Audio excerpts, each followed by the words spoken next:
Hello everyone. In this video I'd like to go over some quick tips using the batch pre-processing script in Pixinsight. I have earlier videos showing a complete walkthrough, but in this video I'd like to focus on tips using it in an advanced level. So the first thing I'd like to say is when you create a project for your image, so your first session, you're going to have to choose a registration image. So in that case you can just double click on one of the light frames here, and that will select it in this box for you automatically. Normally, if I am using a multiple data set, I'll then create a registration directory in my target directory, and there I'll store a calibrated registered image that I use for my reference image. But if this is the first time you're setting up the project, you can just select one of those frames. The next tip is, while you're in the batch preprocessing script, there may be a time you want to exit or you want to save all your settings that you've set here for this particular target.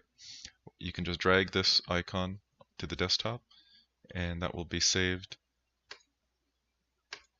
here, the Pixinsight desktop screen, the workspace. Now to get back to it, you'd have to double click on it and this window appears. And not to be frightened, just click the circle and up comes all the settings that you had for that particular target. So that's very handy for whether you're going back and forth. The next thing is within the darks tab. Now, I did go over this in the other video, but just to recap, it's very important to use the darks created through the batch preprocessing script. It just makes it easier using the program. So I'll explain. If I were to add some darks here, and I go to my dark library, so here I have two master darks which I integrated manually. So I'll show you the problem with that. I've got one master dark at 1 second, one master dark at 240 seconds. So if I select both of them, it shows up here, and the issue with this is if I want to set these as master darks, so I'll click use master dark. So what happens is it's a little confused. It thinks it's going to take the first one in that group as the master dark, but when using dark flats, you're going to have a number of, or at least two at a minimum, when you're calibrating a new set of flats, one with the dark flat size duration and one of your light duration. So in this case, it's just a little, BPP gets a little confused. If I, however, choose, let me clear that, if I choose the darks that I had created with the batch preprocessing script, look what happens. The BPP script is smart enough to see that there's a separation of the two exposure lengths. So my 240 and 1 second are separated, and you can see the star that signals that these are being used as master darks. The reason for that is, and I can just quickly show that, in the fits header of the master darks, when it's used in BPP, it will save the exposure length. So I'll just show you here.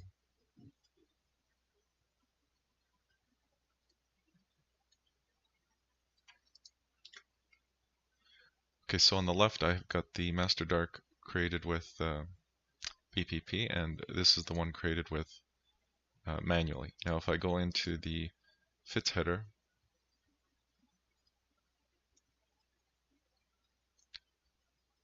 I'll just show you quickly here that for the one that was created with BPP, you can see an exposure time here of 240 seconds, which is written. But for the manual dark, all I have here is image type dark, and I don't have the exposure time. And that's where BPP is getting confused. Now, you can actually add that fits header information to the manual one. So if you have a bunch of darks and you want to set this up, all you have to do is copy over the exposure time variable name here into your manual created dark, and then you can apply it, and be sure to save the image. And once you do that, then the fits headers information will be there, and then batch preprocessor will have no problem using that.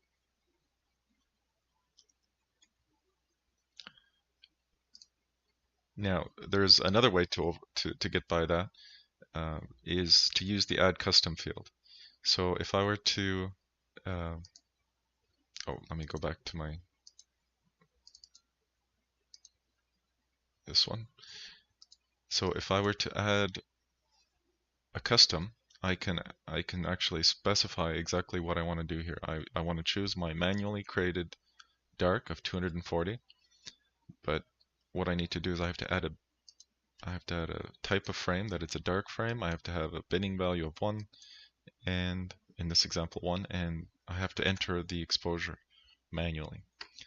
So that's quite a bit of typing in order to set up your dark frame, especially if you're doing this often. You don't want to have to do this each time.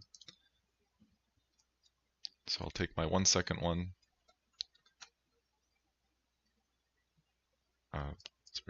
1 second, and look what it's done. It's separated the two of them nicely. Unfortunately, that's a lot of work to click add custom each time and type in that specific value. So again, you could have a keying error, and it's best to either create your master darks through BPP or add those fits headers to your master darks, and you won't have to use the add custom for the dark masters.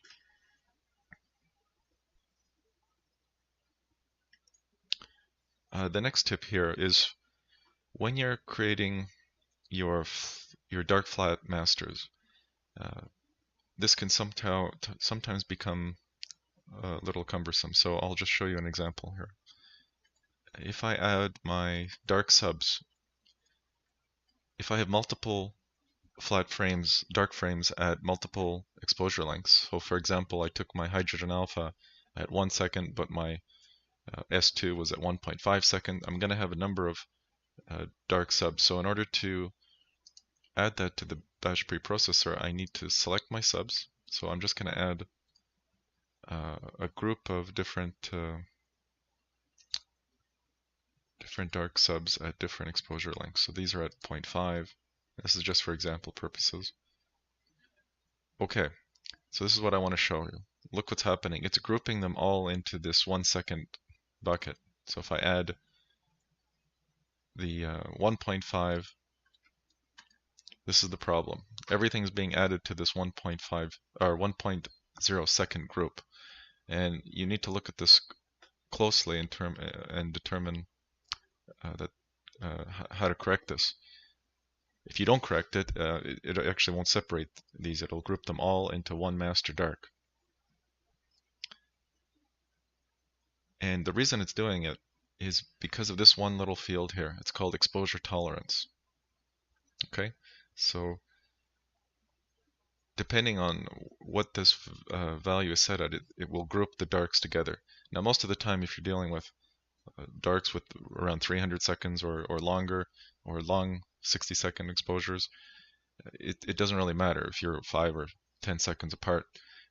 The issue here we're getting at is using dark flats, and that's where the dark flats are usually 1 to 2 seconds, 3 seconds, maybe 4 seconds, maybe up to 7 seconds, or whatever you need.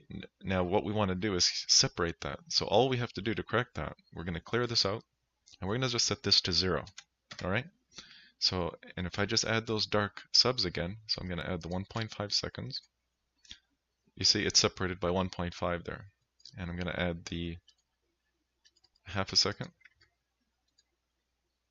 And I'm going to add the 1 second. So look what it's done. It's nicely separated each of these for us. So when we do our calibration, it's going to create a master dark for each of these exposure lengths, and it'll be smart enough to pick the right one to calibrate the flats.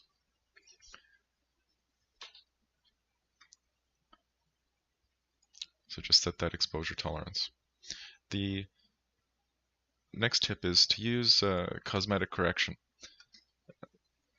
You can actually use cosmetic correction in the batch preprocessor by selecting this, but nothing appears here. In order to use that function, you need to first go into Cosmetic Correction,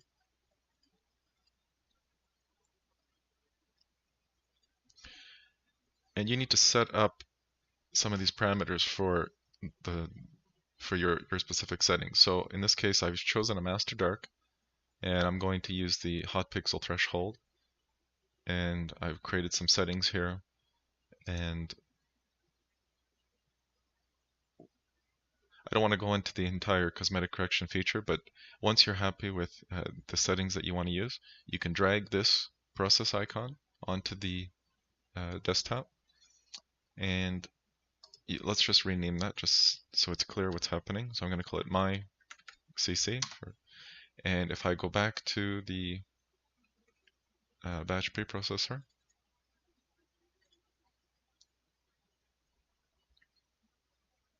I can choose cosmetic correction now, and when I choose that drop box, I'll get a little icon or selection now, and my CC. So it's going to use the settings for that to apply to my calibrated images.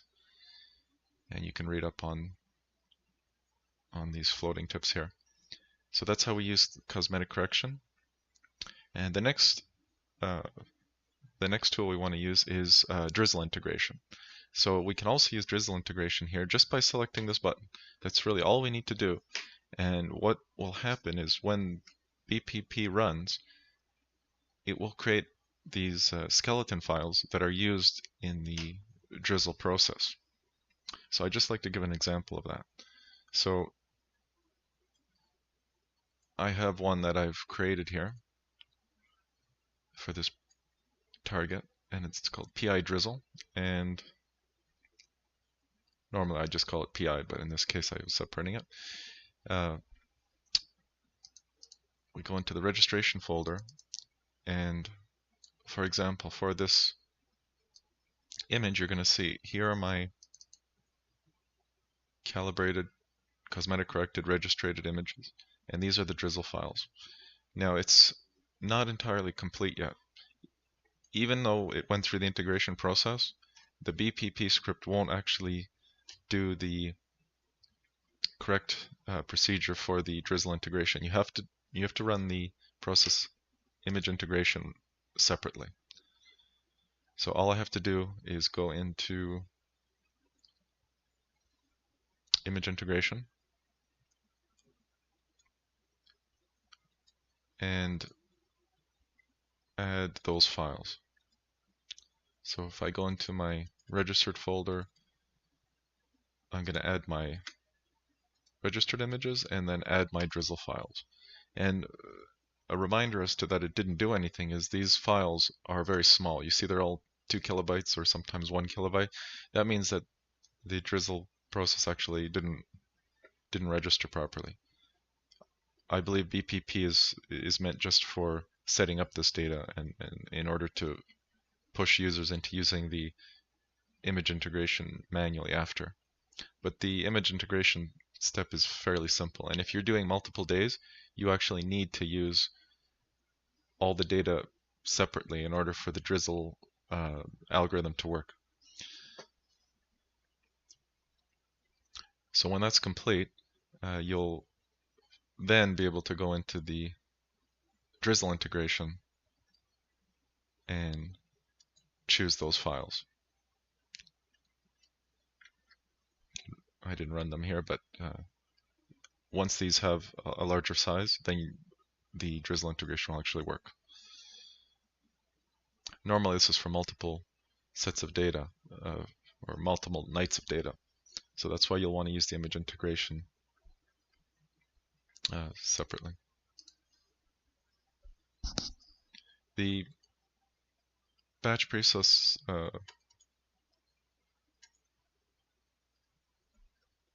batch preprocessing script can be used to calibrate only. So if we just want to calibrate our data, we can just select the calibrate only, and it won't do any image registration. It'll just calibrate all our data, and whether we want to look at that data or just keep building a collection of data until we're ready, we can just do that. Another benefit of the batch preprocessing script is it'll actually allow us to use multiple filters in one calibration setting. So in this example, I've got my hydrogen alpha, but I can also add my O3 data. I can add my S2 data. And under the flats, I can add flats for each of them. In this case, I'm just going to my library here.